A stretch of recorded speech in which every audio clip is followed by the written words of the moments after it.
nosotros para un día como hoy, Señor. Danos el oído para escuchar a la voz del Espíritu Santo. Pero no solo el oído para escuchar, porque no basta con escuchar, Señor. Por favor, permítenos el corazón para obedecer y para creer y para recibirla.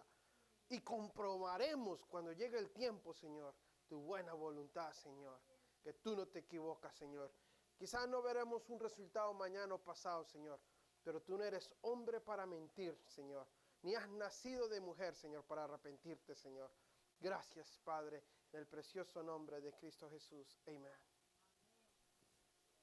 ¿Acaso Cristo está dividido en fracciones? Es una pregunta que hace Pablo a la iglesia. ¿Acaso Cristo está dividido en fracciones? Hoy vamos a aprender de 1 Corintios, capítulo 1 al capítulo 4.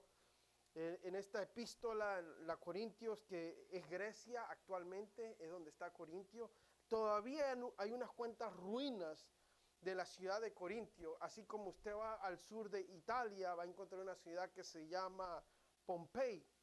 Esta ciudad Pompey es un reflejo de lo que es Corintio. En Corintio casi no queda nada, queda muy poquita ruina. Pero Pompey es una ciudad que se ha guardado por años y años y años, miles de años literalmente, porque hay un volcán que todavía está el volcán. Incluso me tomé una foto con un volcán que hizo erupción repentinamente y cubrió toda la ciudad y mató a todo el mundo. Incluso los huesos y las personas quedaron calcinadas, cocinadas ahí. Usted va a Netflix, puede buscar la serie de Pompey y le va a enseñar sobre esta ciudad. Bueno, Corintio es un reflejo de Pompey. Era una ciudad tremenda, una ciudad metropolitana. El mar llegaba hasta las puertas de Pompey. Era un lugar costeño. Hoy en día el mar se ha retirado. Si usted va a Pompey, el mar lo puede ver, pero como queda retirado, qué sé yo, unas 20 millas o algo así, no sé cuánto realmente. Pero Corintio igual tenía costa, estaba en una área costera. Y era conocida porque por ahí se brincaban, la gente bajaba de un barco, caminaba 3 kilómetros y del otro lado se montaba en otro barco y seguía por el otro lado. Vino a ser un centro económico, vino a ser una metrópolis, vino a ser un lugar donde los romanos tomaron poder de Grecia. Julio, específicamente en ese tiempo, tomó poder y estableció la influencia romana y los dioses romanos y el vestir romanos y todo lo que tiene que ver con Roma, lo estableció ahí y se volvió un reflejo de lo que es Pompey. Igual, había un libertinaje, pero excesivo. Usted va a Pompey hoy y camina las calles de Pompey, están las casas todavía y los huecos donde amarraban los caballos y las callecitas y todo esto. Usted ve en las paredes imágenes que uno dice, wow, ¿quién vivió aquí? ¿Esto era público? ¿Cómo era que era público? Era así el libertinaje. Claro que hoy estamos viendo algo así en nuestros días también. Un libertinaje, quizás no en nuestra ciudad, pero usted va a otras ciudades y ve un libertinaje como Washington D.C., por un ejemplo, o Nevada, o mismo California. Hay un libertinaje realmente fuerte, fuerte, fuerte. Ese era Corintios. Pablo pasó 18 meses en esa ciudad, en esa metropolitana ciudad, porque era una gran ciudad. 18 meses, llega él, establece la iglesia, pone la iglesia, deja uno encargado y se va. Se va a Efesios, donde pasa el tiempo más largo de todos sus viajes. Fue en Efesios, 24 meses pasó en Efesios.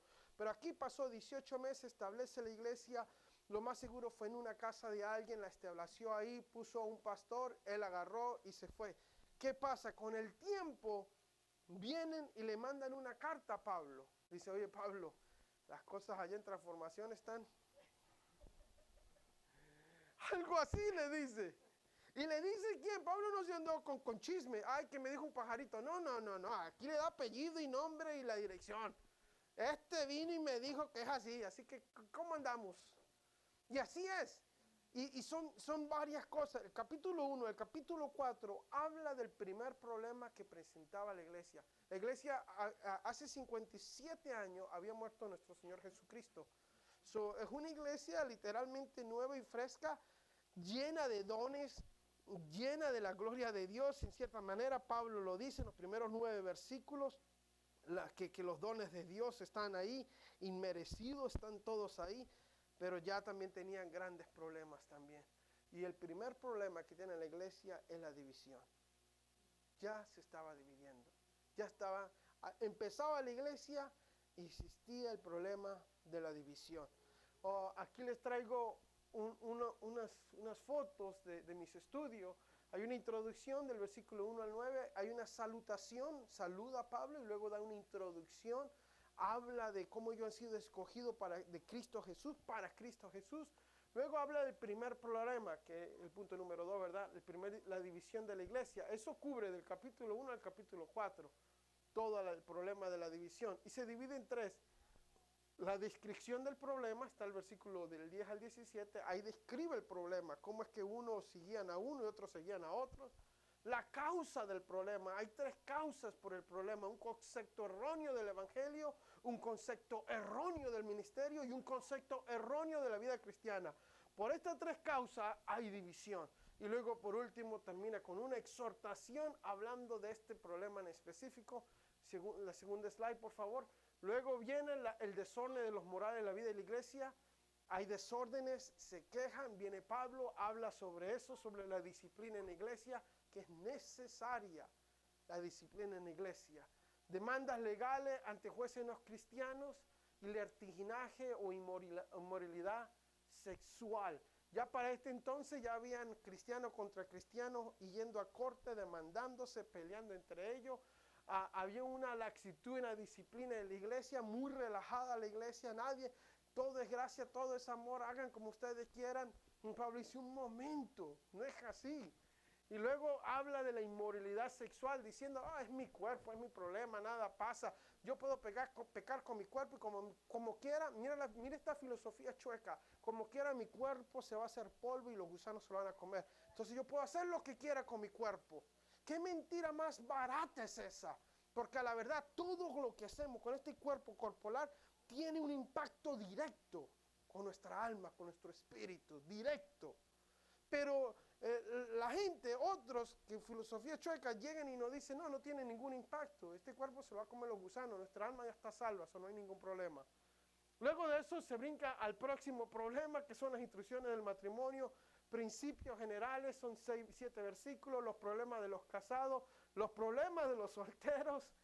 Siguiente slide, por favor. Luego termina a instrucciones prácticas y cuestionables, como que si se come lo que se sacrificó al becerro o no, esas cosas se van a hablar. Los principios ilustrados, advertencias tomadas de la historia de Israel y principios aplicados de estas cuestiones cuestionables. Por último, nos faltan 2 más. Están las instrucciones sobre la adoración pública, el decoro, la cena del Señor, los dones espirituales, que eso está buenísimo. Ahí quién sabe cuánto tiempo nos va a tomar. Lo que eso hay bastante, la cena del Señor, cómo la instituye Él dentro de esta iglesia. Y luego sí, por último, una más, es las instrucciones sobre la resurrección. Ya para este entonces había un grupo de personas que decía que no existía la resurrección, la certeza de la resurrección, las objeciones de la resurrección. Y por último, conclusión con unos asuntos prácticos y personales en el capítulo 16. Ese es el pestañazo, por decirlo así, de todo el libro de Corintios, lo que vamos a estar estudiando. Y no vamos a enfocar solo en los primeros 4 capítulos. En el capítulo 1, que encontramos la descripción del problema. Luego vamos a brincarnos a la causa del problema y la exhortación. Las divisiones de la iglesia siempre han sido, es algo muy real y triste y común en el cuerpo de Cristo, la división. Las divisiones no es algo que nos sorprende, no, lamentablemente sucede muy comúnmente, las divisiones. Dentro de la iglesia, fuera de la iglesia y como iglesia universal. Lamentablemente vivimos en un tiempo donde Estados Unidos está siendo bien dividido, más dividido más que nunca. Y esa división que está viviendo el país, la sociedad, lamentablemente se está reflejando también en el cuerpo de Cristo Jesús, internamente y entre nosotros como grupos de iglesia. Desde el principio el enemigo ha querido dividir la iglesia, desde el principio ese ha sido su plan. dividir la iglesia. Ojo, porque usted es la iglesia, yo soy la iglesia. Y el enemigo no ha querido dividir. ¿Por qué? Porque ha sido su plan, siempre lo ha llevado. No solo quiere dividir a la iglesia, quiere dividir los hogares, quiere dividir los pueblos, las naciones. ¿Pero por qué quiere dividir? Porque divididos somos presa fácil del diablo. Presa fácil del diablo. Donde hay unidad, hay armonía, es poderoso lo que puede suceder. Es poderoso lo que puede suceder.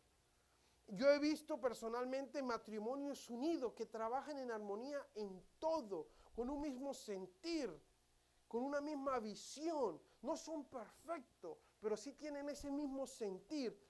Y es lindo lo que sucede, cómo avanzan, hasta dónde llegan. Es algo totalmente bíblico, que en la unidad hay poder. Alguien dijo, un caballo jala 1200, pero 2 caballos jalan 2400. No, hasta 5000 libras jalan. Mucho más del doble. El impulso, donde llegan mucho más lejos cuando hay unidad. Es algo que nosotros como iglesia lo hemos visto, lo que hemos podido lograr para la gloria y por misericordia de Dios. Y es algo que debe de cultivarse, y todos tenemos la responsabilidad de cuidar la unidad de la iglesia. La responsabilidad, el llamado diligentemente de cuidar la unidad de la iglesia. Todos tenemos ese trabajo, esa responsabilidad. Ahora, permítanme darle el contexto de lo que es la división. Las iglesias son como hospitales, llenas de enfermos, llenas de heridos y llenas de niños y mujeres que están a punto de dar niños. Valga redundancia ahorita que estamos hablando de ser abuelos. Pero es la verdad, las iglesias son hospitales, llenas de ¿qué? De heridos y enfermos. Y hay enfermedades que se curan con una curita. Hay enfermedades que así como adentro, y para eso viniste, chamaco, date la vuelta, hombre. Y te manda a la casa con una curita. Pero hay otras enfermedades que requieren operación. Requieren un trato, requieren meses de terapia para que esa persona sane y sea restaurada. Y algunos llegamos a la casa de Dios con enfermedades leves. Gracias a Dios por la misericordia de Dios. Pues no es como que uno, bien sabio. No, nada. Otros llegamos, que nos pasó el tren por encima. Con corazones quebrados, lastimados, heridos. Y se requiere operaciones. Se requiere mucha terapia física. Se requiere terapias una y otra vez por meses. Y hay partes del cuerpo que duran mucho más sanarse que otras partes del cuerpo. Usted se lastima un tobillo o el pie o la espalda, le puede durar meses, literalmente meses, para ser sanado. Iglesia, escúcheme, esto es importante aprenderlo. Porque quizá usted, por la misericordia de Dios, no le ha tocado que pasar por traumas, no le ha tocado que pasar por cosas en la vida, pero tenga usted misericordia y compasión y paciencia y amor por su hermano que está a su derecha o a su izquierda, que ha tenido que pasar por esta circunstancia y está en el proceso de ser sanado y restaurado, pero somos tan impacientes y malignos dentro de nosotros que no pensamos así, sino pensamos solamente en mi yo, y mira, aquel tiene 20 años y anda con la misma canción, por decirlo así, ¿verdad? No se pone a pensar que aquel está en un proceso bien lento, porque lo que pasó no fue cosa fácil. Y Dios permitió que pasara eso porque tiene un plan para él. Porque nadie puede entender mejor a nadie, alguien que tenga un dolor de espalda, que haya sufrido de un dolor de espalda. Entonces el que tiene el dolor de espalda, mira el del dolor de espalda y dice, yo sé que eso es. Y sé lo difícil que es vivir con ese dolor de espalda. ¿Por qué muchos de nosotros tenemos simpatía cuando vienen los dolores de muela? Oh, no, yo sé cómo es eso. Métete un clavito, métete algo, hombre. Tenemos simpatía por eso. Nos ayudamos cuando es algo así. Pero cuando vienen las cosas espirituales, nos tratamos como que no, mira aquel, quién es aquel, que lo otro, no dándonos de cuenta que es la misericordia de Dios que nos ha guardado y nos ha sostenido. A la verdad no hay ningún cristiano perfecto, ningún pastor perfecto, ningún anciano o diácono perfecto. Somos una iglesia de compuestas, enfermos, necesitados del cirujano de cirujanos, amén. Gloria a Dios, amén, así es. No hay nada de malo en reconocerlo, nada de malo. Ese es el principio, reconocer que necesitamos del doctor de doctor. Él no vino a los sanos, Él vino a los enfermos. Y por eso Él está aquí, porque estamos enfermos, amén. Pero Dios es bueno y nos está sanando para nosotros ayudarlos como sus enfermeros con los pacientes. Pero de repente los pacientes vomitan y los pacientes hacen del cuerpo. ¿Y quién lo limpia? Yo estudié como doctor, como enfermero, no para limpiar rabo. A mí páguenme bien, pero no para venir. ¿Saben que los enfermeros les tocan eso, especialmente cuando son nuevos? No crea que entran aquí nomás así a dar medicinita, abre la boquita. No, y muchos cuetean por eso. Ahora le pagan muy bien por limpiar rabo, diría yo. Pero ese es otro punto, ¿verdad? Pero le pagan muy bien, gracias a Dios, por los enfermeros. Pero eso somos usted y yo, enfermeros, que nos apoyamos unos a otros. Nadie es perfecto. Cuando todas estas personas imperfectas, enfermos, se juntan bajo un mismo techo, es inevitable que hayan desacuerdos, que hayan heridas y malos entendidos. Esa es la perspectiva correcta, iglesia, vamos. Cuando todas estas personas imperfectas se juntan, son inevitables los desacuerdos, las heridas y los malos entendidos. Es inevitable. Seamos conscientes y eduquémonos en estas cosas, porque es inevitable. Simplemente tenemos que aprender, escúcheme, aprender a manejar estas cosas, las heridas, los desacuerdos, los malos entendidos. Tenemos que aprender a manejar eso. Entre más rápido aprendamos a manejar eso, vamos a tener más victoria. Porque, ¿sabe? El problema no solo es aquí, es en todos lados. So, hacemos bien en educarnos, en prepararnos, en estudiar, como estamos haciendo ahorita, leyendo la palabra de Dios, porque van a ver, aún en las mejores familias. Y dígame si no es así. Es inevitable. Usted puede querer mucho a su bomboncito, pero tarde que temprano su bombón lo va a sacar de las casillas. Es inevitable. Es inevitable. Le preguntaron a un matrimonio de 50 años cuál ha sido su éxito. El viejito se voltea y se ríe. Y la viejita se le queda así mirando. Y dice, perdonar, perdonar y volver a perdonar. ¡Wow! Iglesia, ese es el éxito. Pero para perdonar hay que llenarse de otras cosas. No es así nomás como que en Chile me dos, que ya voy. Si las expectativas que tenemos de los demás son demasiado altas, si las expectativas que tenemos de los demás es que para este entonces ya debería estar grandecito, son demasiado. ¿Qué pasa? Hay una decepción. Esto causa resentimiento y profundo dolor de que esa persona está actuando como debe, porque está actuando como está actuando. Y Pablo ahorita va a hablar de eso, así que prepárese porque ahorita le voy con la Biblia. Vamos a empezar nada más con Santiago para calentar los motores. 4, versículo 1 al versículo 3. ¿Qué es lo que causa la disputa y la pelea entre ustedes? Transformación. Ah, qué bueno, Dios. No, yo no lo estoy preguntando, lo preguntó Santiago. Ahí está. En una palabra, envidia. La concupiscencia, dice la Reina Valera. La concupiscencia, los deseos engañosos de nuestra alma, nuestro corazón malvado. La envidia. Eso es lo que causa.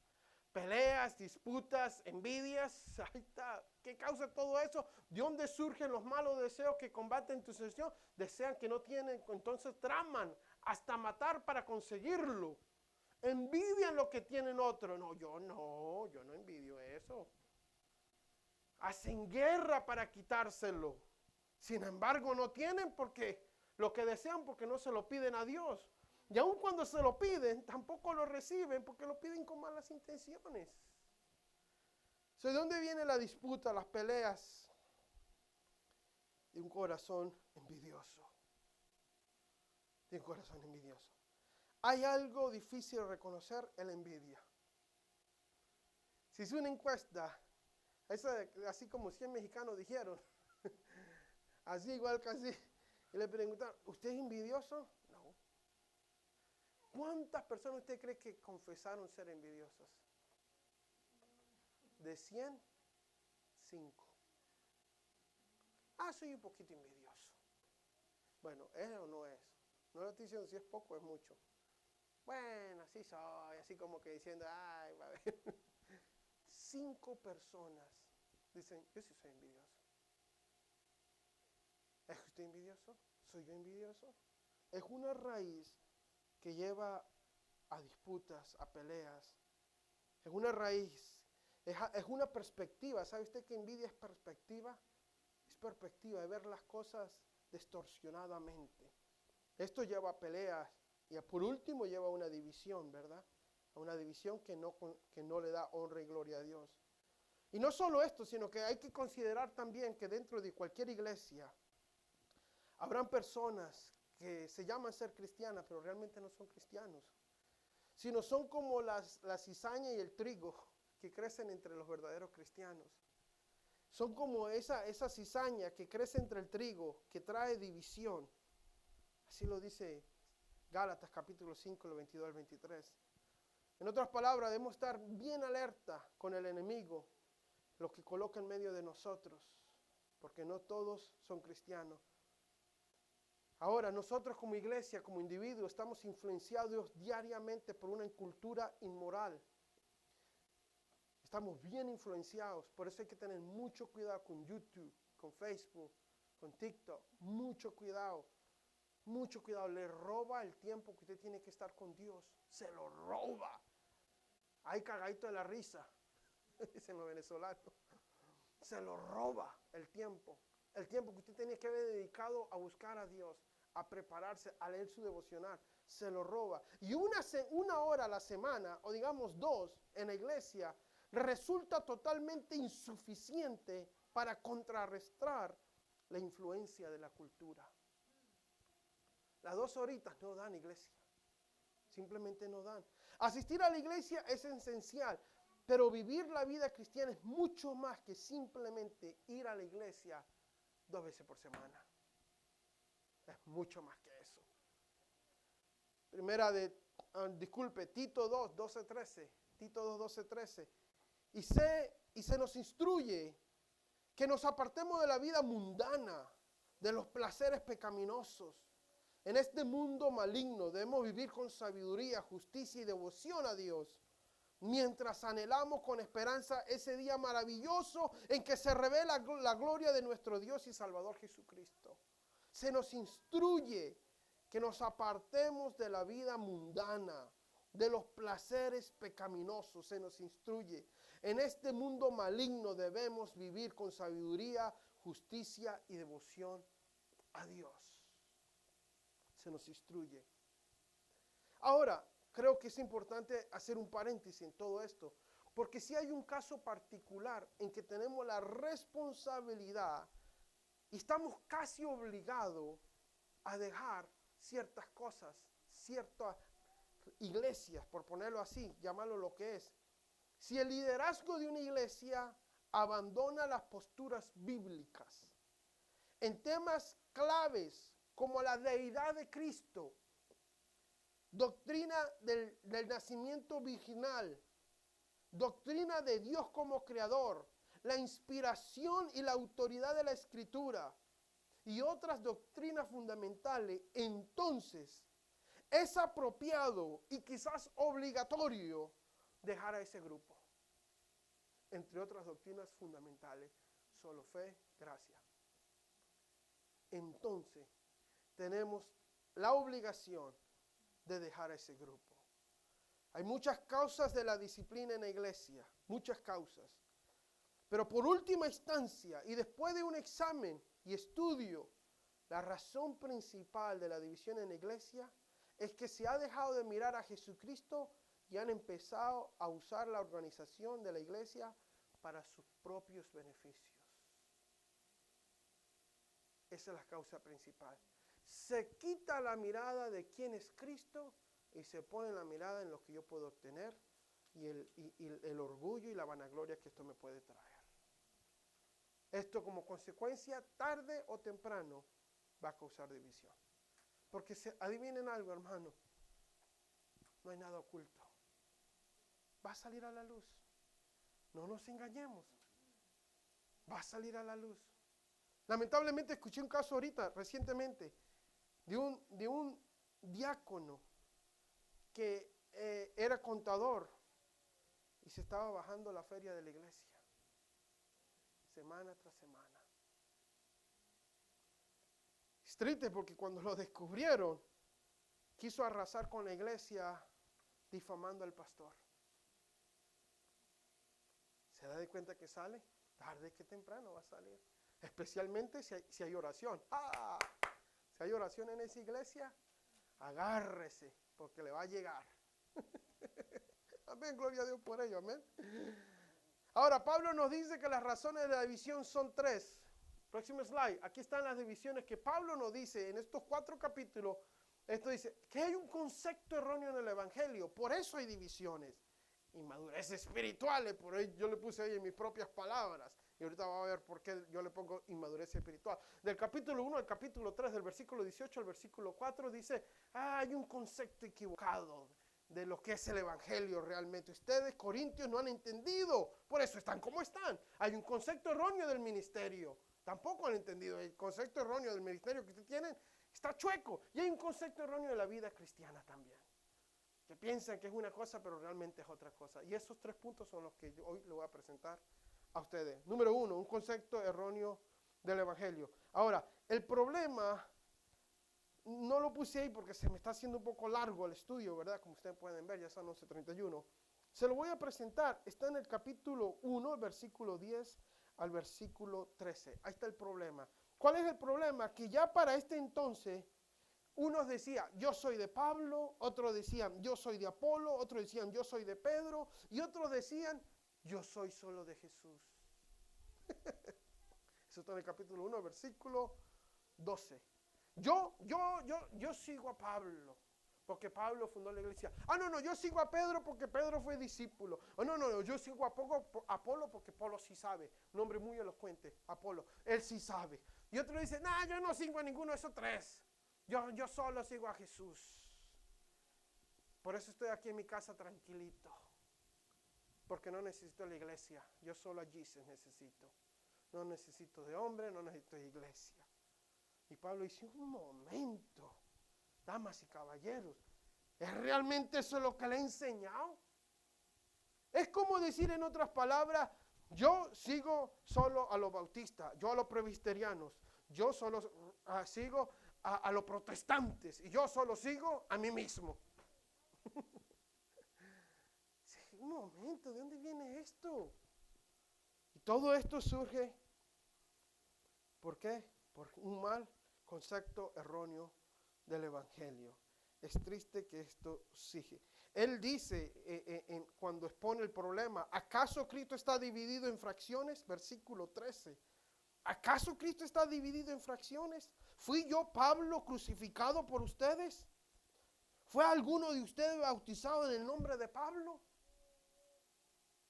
No, yo no morí por ustedes, dice Pablo. Tampoco los bauticé en mi nombre. ¿Qué traen? ¿Es que Apolo murió por ustedes? ¿Pedro murió por ustedes? ¿Quién murió por la iglesia? Cristo Jesús. Y ahora por ellos somos hijos, todos. La iglesia que está aquí al lado, y la iglesia que está más abajo, y los días bíblicos que están más abajito, y la que está en Honduras, y la que está allá en Buenos Aires, y la que está en Suiza y en España, son nuestros hermanos, iglesia. Tenemos un mismo Padre. Usualmente cuando yo visito a la iglesia fuera de Estados Unidos, comienzo con esa frase, diciéndole, somos hermanos. Yo estoy en un lugar, usted está en otro, pero tenemos un mismo Padre. Y viera la coinonía que hay, que no nos conocemos, y nos tratamos como que si toda la semana nos conociéramos. El primer punto, un concepto erróneo del Evangelio, 1:18. Ahí comienza. ¿Qué dice? El mensaje de la cruz es una ridiculez. Hay una versión que dice es una estupidez para los que van rumbo a la destrucción. Pero nosotros que vamos en camino a la salvación por Cristo Jesús, sabemos que es el poder mismo de Dios. Para los que no tienen al Espíritu, para los que no conocen a Dios como su Señor y su Salvador, es una ridiculez. Es una pérdida de tiempo. Así, claro y raspado. ¿Para qué voy para la iglesia? ¿Para qué sirvo a Dios? Eso es una pérdida de tiempo. Es una ridiculez lo que están haciendo estos. Que van a alcanzar el mundo. ¡Qué ridículos! Versículo 30.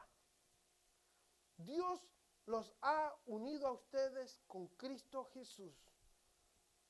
Nos ha unido por medio de Cristo Jesús. Dios hizo que Él fuera la sabiduría misma para nuestro beneficio. Cristo nos hizo justos ante Dios, nos hizo puros, santos y nos liberó a todo lo que hemos confiado en Jesucristo del pecado. Ahora todos hemos sido justificados, hemos sido salvados por la gracia de Dios. No es que un grupo hizo una cosa, este otro grupo otra cosa y aquel grupo ya ahí va en camino. No, todos hemos sido justificados. Todos somos salvos, hijos del Dios Altísimo. Entonces dice el versículo 31, si alguien quiere jactarse, que se jacte solamente del Señor. Porque hay división, porque hay una idea errónea del Evangelio, de que nosotros sí conocemos la verdad y nosotros sí tenemos una línea directa con Dios. Y solo nosotros predicamos el Evangelio como debe ser. Y nosotros somos los perfectos. Dice, no se esté jactando en esa estupidez, dice Pablo. Si alguien quiere jactarse, que se jacte solamente, que ha sido salvo por Cristo Jesús. Es la única jactancia que tenemos. No tenemos nada especial, porque si algo hay especial en nosotros, lo hemos recibido por su buena voluntad de Cristo Jesús. No hay nada que jactarnos. Y porque no hay nada que jactarnos, podemos tener coinonía y hermandad con otras iglesias y los unos con los otros, porque no hay nada en que jactarnos. Esto nos lleva a la causa, que la causa principal de la división es el orgullo. El jactarse de que soy algo y que soy importante y que yo conozco y que yo sé y que yo voy y que yo vengo. Por favor, dice Dios, si te vas a jactar de algo, jáctate que eras un miserable sin mí, que ahora ya esté salvación y vida eterna. Ese jactar es lo que habla Pablo cuando dice que hemos dejado de mirar a Jesús y hemos puesto mirada en otras cosas, en nuestras habilidades, en nuestras bendiciones. Mire cómo termina su punto. Capítulo 3, versículo 2. Tuve que alimentarlos con leche, no con alimento sólido, porque no estaban preparados para algo más sustancioso. Y aún no están preparados, ¿no? No creas que ya están listos, porque todavía están bajo el control de ¿qué? Entonces, ¿qué pasa cuando estamos bajo el control de nuestra naturaleza pecaminosa? Caminamos bajo el orgullo, bajo la vanagloria, bajo mi yo. Y eso, cuando caminamos bajo el control de nuestra naturaleza pecaminosa, entonces somos peleones y traemos división. Eso es lo que pasa, iglesia. Tienen celos los unos con los otros. ¿Por qué? Porque caminan bajo la naturaleza pecaminosa. Aun siendo cristianos, hijos de Dios, no se están alimentando. Se alimentan pero de las cosas del mundo. Y pelean entre sí. ¿Acaso no demuestra que los controla su naturaleza pecaminosa? ¿No viven como la gente del mundo, peleando y en divisiones? Todo esto, ¿sabe por qué es? Un concepto erróneo del Evangelio. Un concepto erróneo. De que pensamos que somos salvos y que de alguna manera somos más especiales y tenemos más revelación y más iluminación y más de todo que cualquier otra persona. No. Todos somos salvos por igual. Y todos somos hijos de Dios. Aquí no hay uno más grande que el otro. El único grande es Cristo Jesús, iglesia. Amén. Sí, gloria a Dios. Punto número 2. Un concepto erróneo del ministerio. Ahí le va. Un concepto erróneo del ministerio. Capítulo 3, versículo 5. ¿Qué dice capítulo 3, versículo 5? Dice, después de todo, ¿quién es Pablo? ¿Quién es Apolo? Disculpe. ¿Quién es Pablo? ¿Quiénes son estos? Nosotros solo somos servidores. Es todo. No más. Mediante los cuales ustedes creyeron la buena noticia. Cada uno de nosotros hizo el trabajo que el Señor nos entregó. Es todo. Es el concepto erróneo del ministerio. Oh, yo soy el apóstol Don Omar. Ábranme paso, por favor, que ahí les voy. Cálmate. ¿Qué comiste? No es así. Solo somos siervos. Y si había alguien que mofiarse, era este caballero. 13 epístolas. Educado en las mejores universidades. Bajo los pies de los mejores maestros. Y dice, yo soy siervo. Para eso sirvo, nada más para servir. Pero ese es el ejemplo que nos da. Pero ¿qué pasa? Tenemos un concepto erróneo del ministerio que dice, no, yo no soy solo siervo, yo soy siervo del Altísimo. Eso trae división. Eso es una causa de división. Mire cómo dice el versículo 8. El que planta, el que riega, trabajan en conjunto con un mismo propósito y cada uno será recompensado. Si a mí me toca hacer algo, como iglesia nos toca hacer algo y al otro le toca hacer algo, o como individuos dentro de la iglesia, si a mí me toca barrer y al otro le toca recoger la basura, somos solo siervos con diferentes tareas. No se mofe, no se enchifle, no se infle vuestro corazón y cabeza cuando tenga un titulito. ¡Auch! Digan. Versículo 16. Vamos a seguir, Pastor Omar, por favor. ¿Qué dice el 16? Porque todavía sigue diciendo, dice, no se dan de cuenta que todos ustedes juntos, no separados, no divididos, juntos, son el templo de Dios y que el Espíritu de Dios, el mismo Espíritu, mora en todos por igual. ¡Aleluya! ¡Aleluya! Mira, hermano, aquel hermano que está allá calito no tiene otro espíritu que yo, el mismo. ¡Aleluya! Eso es bendición de Dios. No hay de qué yo jactarme entonces. Porque el mismito Espíritu que le dio vida eterna a él, me lo ha dado a mí también. Aleluya. Versículo 18. Dejen de engañarse a sí mismo. Usted no es especial, usted no es el mango, no es el papa upa. Versión habla hoy. Si piensan que son sabios y de acuerdo con los criterios de este mundo, necesitan volverse necios para ser verdaderamente. Dejen de engañarse, iglesia, de pensar de usted mismo algo más de lo que tenía que pensar. Porque eso trae división, dice Pablo. Eso trae división. Eso es la idea errónea del ministerio. Cuando me engaño pensando que soy más, que puedo más, que sin mí no pueden. Capítulo 1, versículo 4. No hay 4.1, se nos escapó, pero yo se lo voy a dar. 4.1 sí está, el técnico allá atrás, se le quedó el dedo pegado, dice. Así que, Apolo y a mí, considérenos como tranquilitos, simples siervos, sin tanta bulla, simples siervos. Esta debe ser nuestra mente, este debe ser nuestro pensar. Así debe de mirarse el ministerio. tiene un ministerio lindo y florecido y grande y la gente lo sigue, simple serbio. Hermanos, entre más pronto aprendamos esta lección, más Dios nos bendice. ¿Escuchó? Entre más pronto aprendamos esta lección, más pronto Dios nos bendice. O usted la aprende o se le va el tren. Dios no va a parar lo que tiene que hacer. Solo somos siervos y nada más. No nos engañe nuestro pensar que somos algo más grande y que somos algo más especial. No, simples siervos. Termina diciendo en el versículo 5, por favor. Así que no juzguen a nadie antes de tiempos. No juzguen a nadie antes de tiempo. Es decir, antes que el Señor vuelva, pues Él sacará a la luz nuestros secretos más oscuros y revelará nuestras intenciones más íntimas. A Él no lo engañamos. Entonces Dios le dará a cada uno, ¿qué le va a dar? El reconocimiento que corresponde. A Dios no lo vamos a engañar. Te tirabas de papa upa y de muy humilde, a Dios no lo engañas.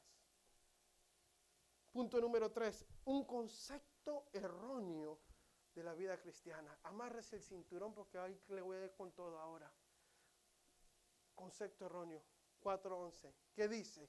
4:11. Incluso ahora mismo, un concepto erróneo de la vida cristiana.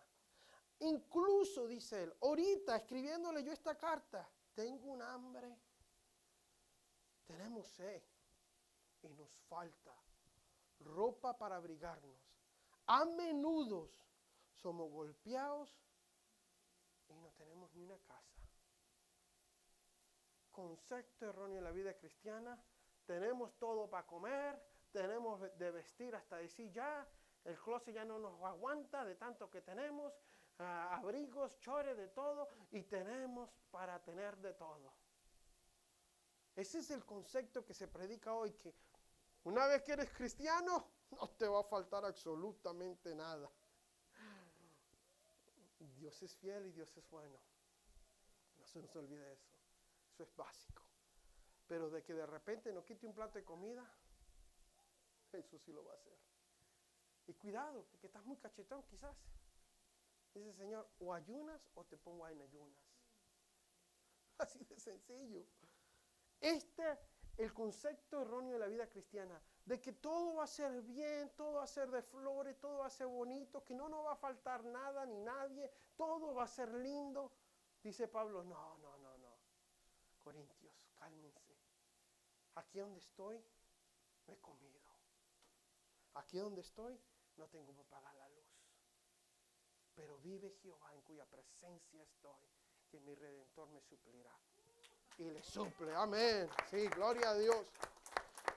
Y no solo eso, hay más. Sí, el versículo 13, por favor. Versículo 13 dice, respondemos con gentileza cuando dicen cosas malas de nosotros.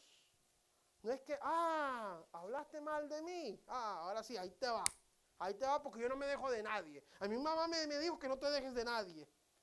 Y tenemos 50 y pico de años y todavía andamos con la misma manera de pensar. Aún así, se nos trata como. Oh, come on, church. ¿Realmente está eso en la Biblia?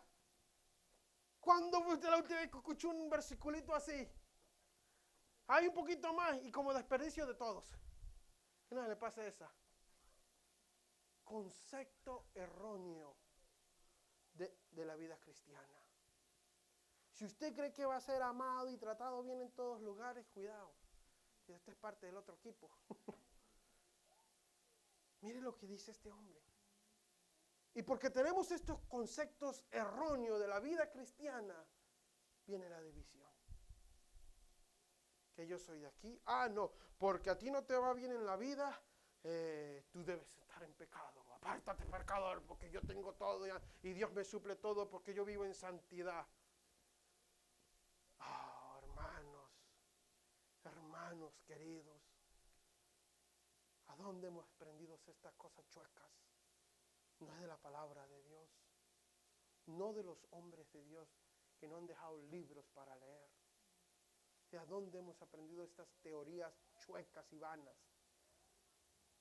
Un poquito más, versículo 20. Pues el reino de Dios no consiste en las muchas palabras, sino en vivir por el poder de Dios. De eso consiste todo esto. El poder de Dios. Que nada me falta y que seré feliz para siempre. Ese es un concepto erróneo.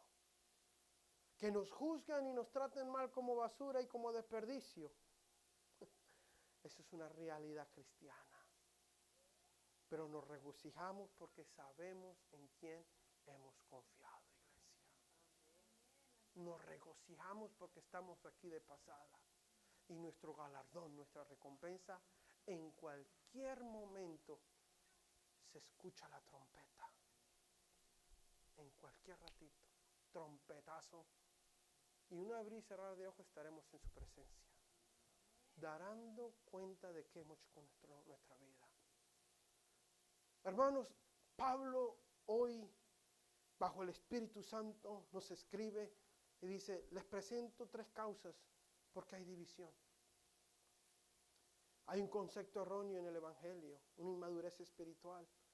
Viven peleando porque viven en la carne, no han madurado, siguen en la carne. Le tengo que dar lechita.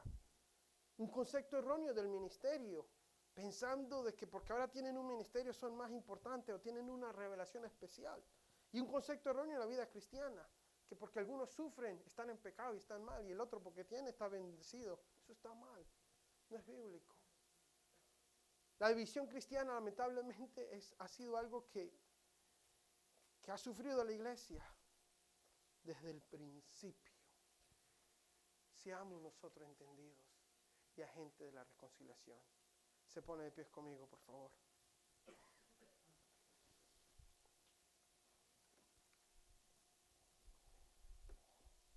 ¿Es usted un agente de unidad o está usted movido a traer división?